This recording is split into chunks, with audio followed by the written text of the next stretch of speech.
part of the process is to take time out, because otherwise I'll just work myself and feel even worse. So just needing to take a little bit of time out to just reflect. But it's a transformation. Something has to change. So in that moment, motivation isn't going to be the thing that's going to do it for me, because that's just going to get me going again, but on the same path. And I think for a lot of guys, if you're feeling like this lack of motivation, it's start off small. It's easy to get caught in being a research mode, and it really just kind of cripples you, right? You're crippled because you spend all your time in inaction and preparation rather than actually doing.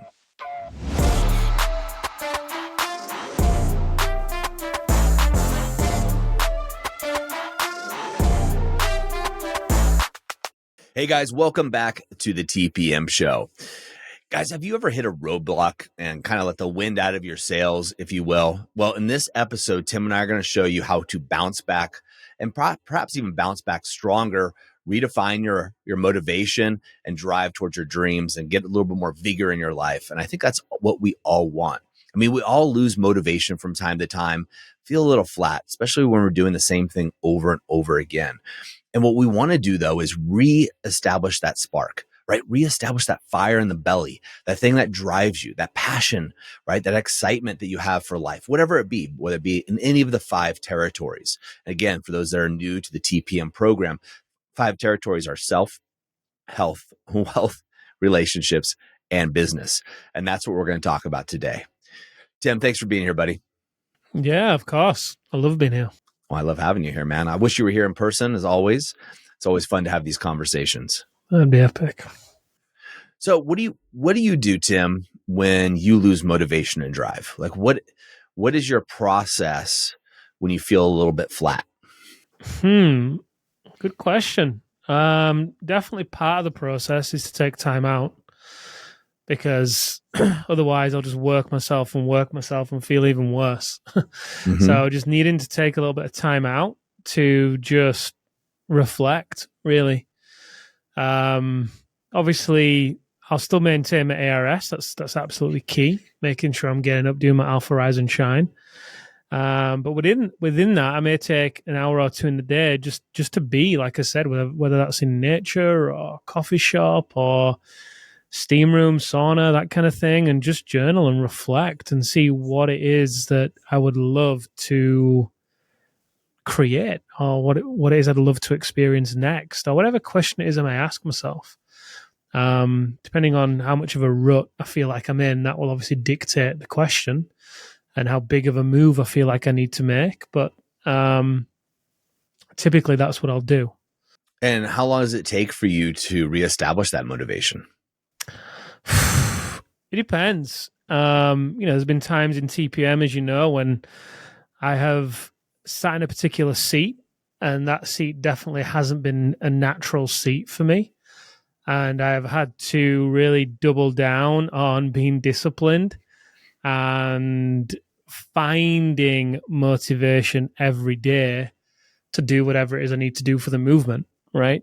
Luckily for us, we do something where we save people's lives, change men's lives. So, it's very easy to find motivation for that. That comes back to the why, right?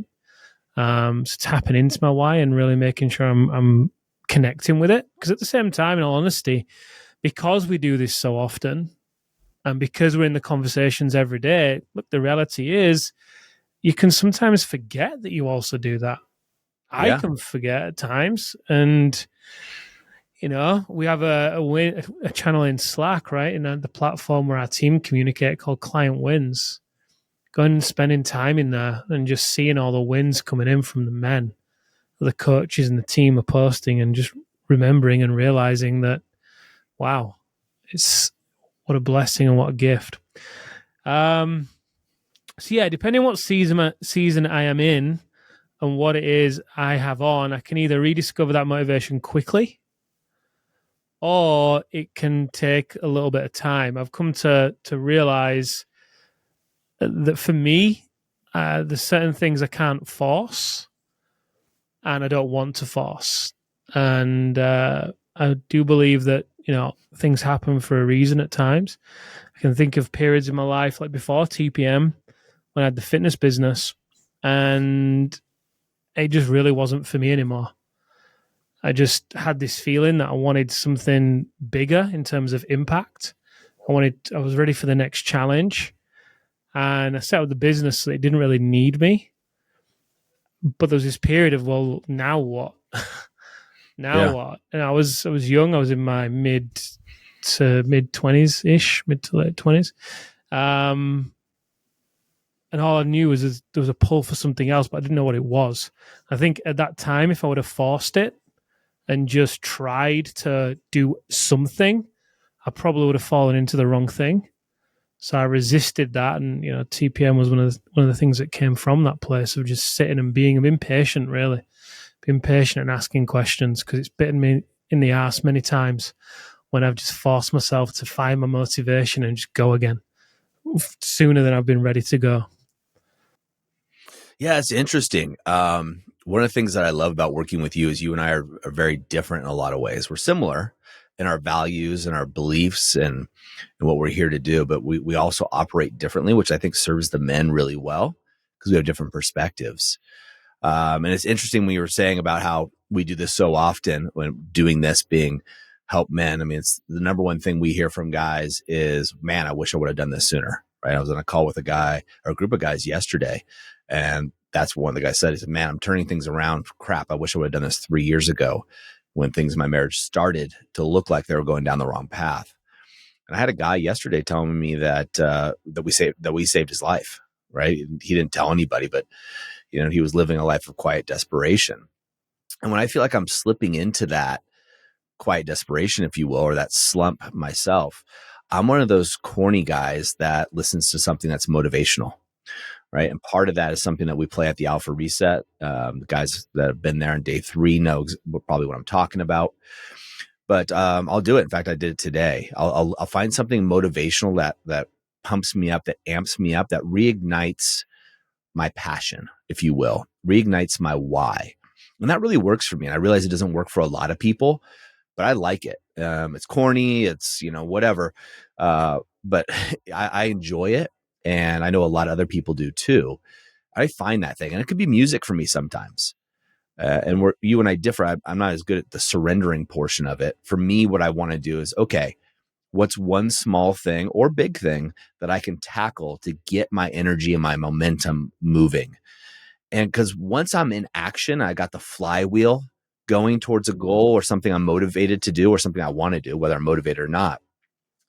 That flywheel-like effect really kind of takes off for myself, right? I find the motivation in doing rather than waiting for the motivation to do. Yeah. I think when I'm in these slumps, the thing that I need more than motivation is transformation. What do you mean by that?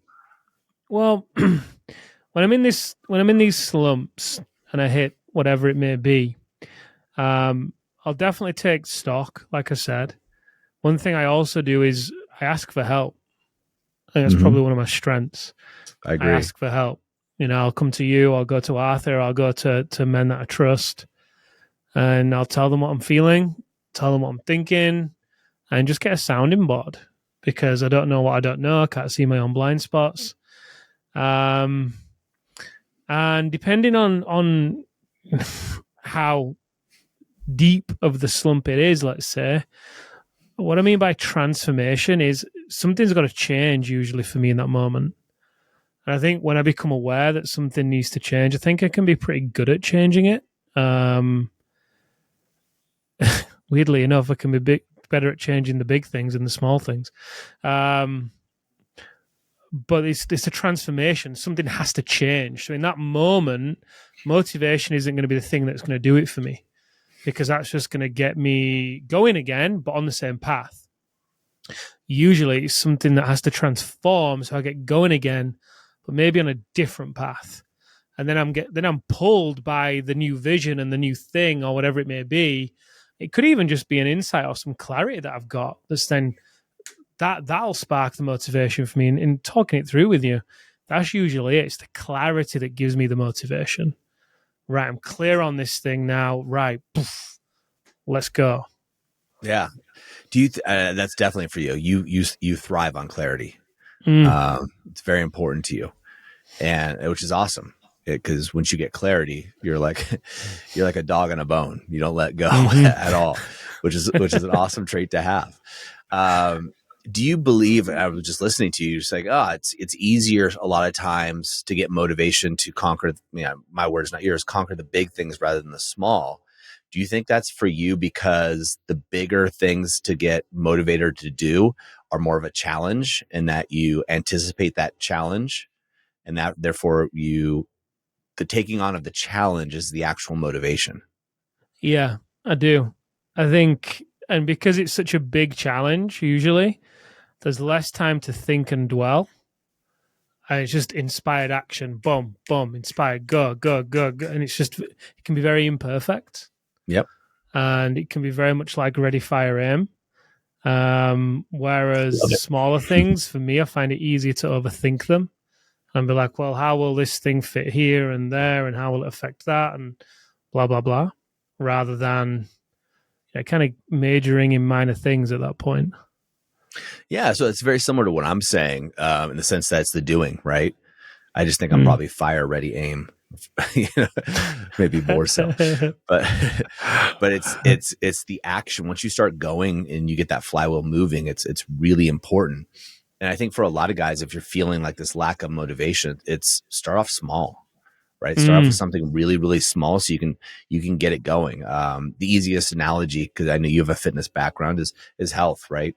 Don't worry about, okay, how much vitamin B do I need? How much creatine should I be taking? What's my workout routine? Strap on your shoes and go for a walk. Just go.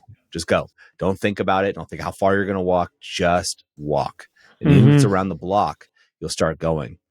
When I had, as a coach, one of the things I do, and I'll give away my secret here, is when I have a guy that has a fitness goal, right? Maybe they're out of shape. Maybe they haven't been to the gym in a long time, whatever that is.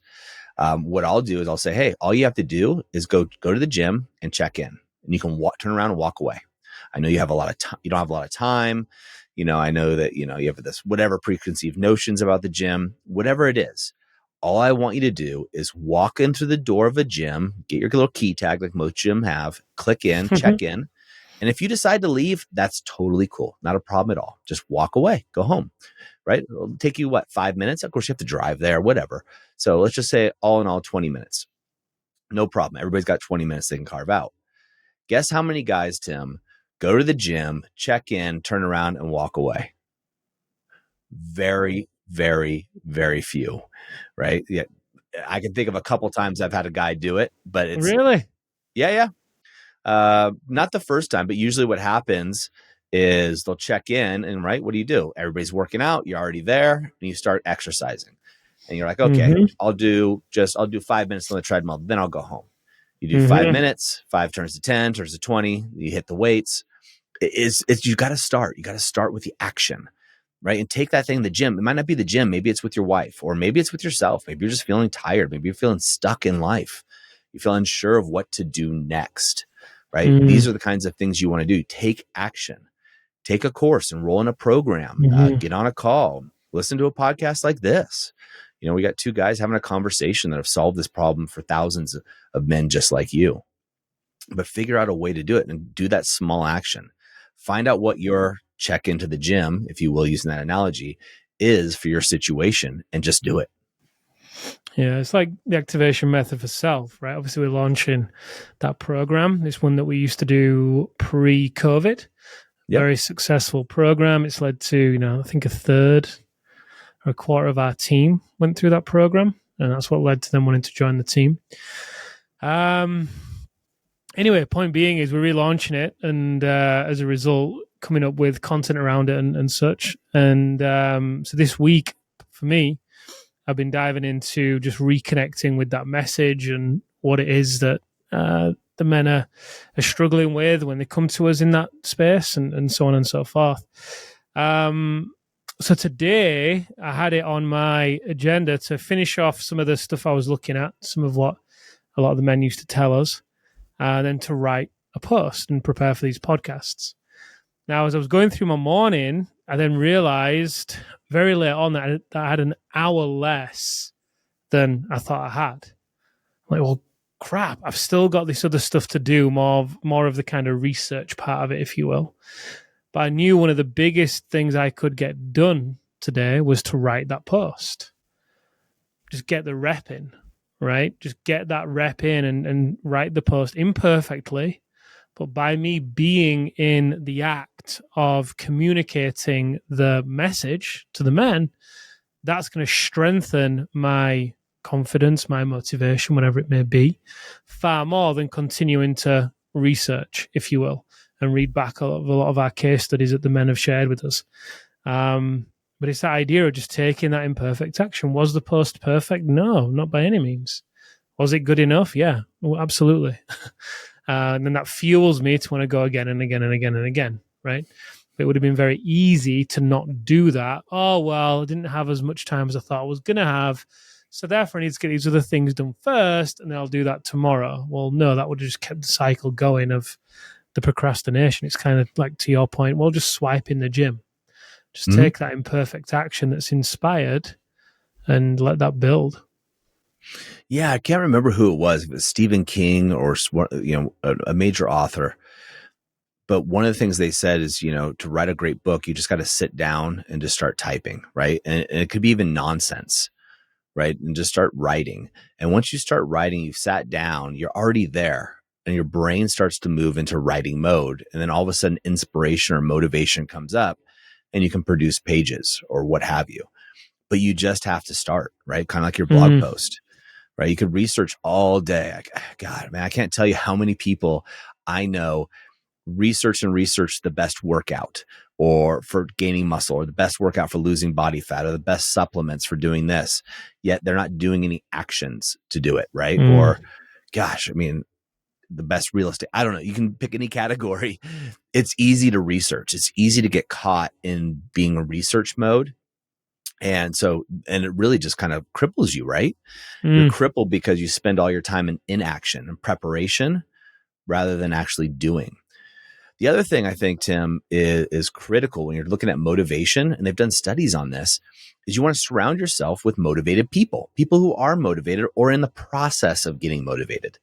That's kind of like that idea that if you're hanging out with 10 people and they're all runners and you're not a runner, well, studies show that over time, guess what you're going to be doing? You're going to turn into a runner, right? You're going to surround yourself with those people. If you're hanging out with people who have crappy marriages, guess what? You're probably going to end up with a crappy marriage. It's just going to happen, right? But if you're hanging out with men who are working on themselves, bettering themselves, their stock's going up, guess what's going to happen? Yours is going to go up. You're going to increase your own value. You're going to become a better man. If you're hanging out with guys who are, you're making 100,000 and they're making millions, you're going to start making more money. It's just this process. You've got to surround yourself, put yourself in a community of people, a community of men or women, if you want to, whatever, a community that works for you. Now, for me, surrounding myself with a bunch of powerful men, internally and externally powerful people, it helps me raise my game, right? The standards are different. And when the standards are different, it's you start setting better expectations for yourself. You start really working in a different level. And that's what's so cool about being a coach and also being in the community, is you get to see these guys winning. You see their struggles as well, but it's motivating for you. Michael the Beast comes to mind right away, and his transformation of this last year and the choices he's made in his life. Wow. Right? He's completely done almost a 180, and it wasn't like it was that bad, but in certain key areas, especially his health, it's been really cool to see. And it's been motivating to watch him. He's done a great job. Big time. I remember a conversation I was having with him in Cuba, sat around the table the day of arrival, him telling me his dreams that he had for the village he wanted to build. And it seemed like such a big leap for him back then. And he's doing it. Yeah. He's doing it. It's epic. It is. It's absolutely phenomenal. And we list off hundreds of guys doing similar things in similar areas, whether it be reconnecting with their children, reconnecting with their wife, reconnecting with themselves, right? It all starts with reconnecting with yourself. And once you reconnect with yourself, motivation internally comes so easily. A few days, I'm about to lead an alpha reset here at the TPM ranch. And the alpha reset, by far, in my experience, and I've been all over the world doing events, is the most transformational event. And it's a lot of work for me. And Tim, you lead these too. But I get so motivated by this and seeing these men, their whole journey, and seeing them transform and break out of their shell. I mean, talk about a way to get a guy who's stuck or unsure to be completely sure and confident and actually know the next steps. Nothing better in the world, guaranteed. And that's motivating for me to put in the work, motivating for me to show up, do a show like this where I get to talk to you and other men, to present them an opportunity to reach out a hand and say, hey, do you want some of this? If you want some of this, just let us know. And you can go over and go fill out an application. And if you apply and you're a good fit, we'll let you know the next steps. But the key is taking action. And, I know in my life, there's been times when I've done analysis by paralysis, or paralysis by analysis. Excuse me, where I've been paralyzed because I'm thinking and overthinking things. And, should I do it now? Should I do it later? It's not the right time. It's too much money. I need to find more information, or whatever it is. That inaction makes you stagnant. And when you're stagnant, you're unmotivated. And that's a crappy place to be. So you need to take the action to get yourself motivated. Well said. Tim, what are one or two things that these guys can do coming out of this conversation and to get themselves fired up, to get the fire in the belly back? To get the fire in the belly back. Reconnect to your why. And if you've outgrown your previous why, then get a new one and allow it to be simple. It doesn't need to be something big and audacious. Just get clear on that why. Reconnect to it and make it front and center. Put it up in your office, or put it as a screensaver on your phone, whatever you get to do in order to make it front and center. Connect to it during your Alpha Rise and Shine on a morning, but figure out the why and reconnect to it. And if you guys are in the movement that are listening and you are resonating with this, and reach out to your coach. They can help you with this. I do like the idea of music, Doug. I think changing states is very helpful.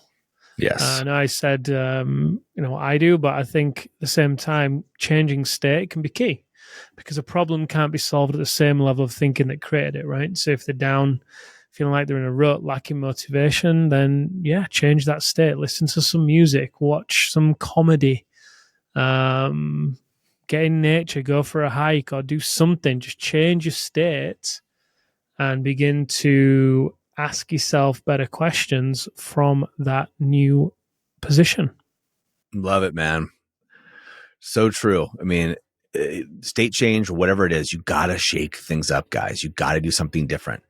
If you stay the same way, you're going to get stagnant, whatever it is. And for a lot of you guys listening to this, that's what happened to your marriage. It got stagnant and you didn't take action quickly enough. So this is my invitation to you. And I always say, in the moment of insight, because this has served me well and people I've know well, in the moment of insight, if you got an insight, take massive action right away. And it's not waiting for motivation. The motivation comes from action. It's not the other way around. And I think it is a poor mindset to think that I need to wait till I'm motivated to take action. That is it's a horrible mindset to have. If you want to have a powerful mindset, you take action and the motivation comes later. So gentlemen, as I always say, in the moment of insight, take massive action. Tim has done that. He's given you some ways. We are releasing the activation method for self again. It was an amazing program that we had. We put it aside because we were focused on something else, but it is re-releasing. If you're interested in being in that and coming to an alpha reset, go over to thepowerfulman.com and just talk to one of our advisors. They will guide you through the process, gentlemen. This is your chance to take massive action. If it's not with TPM, do it somewhere else, right? Do it with somewhere else, because when I connect to my why and Tim's why and the why of our team, our goal this year is to help save 10,000 children by saving their fathers first, by elevating their fathers first, elevating men like you. So if it's not through TPM, that's fine. We're going to use this podcast, this show on YouTube, wherever you're getting this, as one of our levers to pull to help change the world. And if it's going to another program, great, just do it. but don't go from one episode to another, going through what I call educational masturbation. And I used to do it too. You go from one podcast to another to another. You're going to forget the insights. If you have an insight, stop now, take some massive action, and we'll see you next time on the TPM show.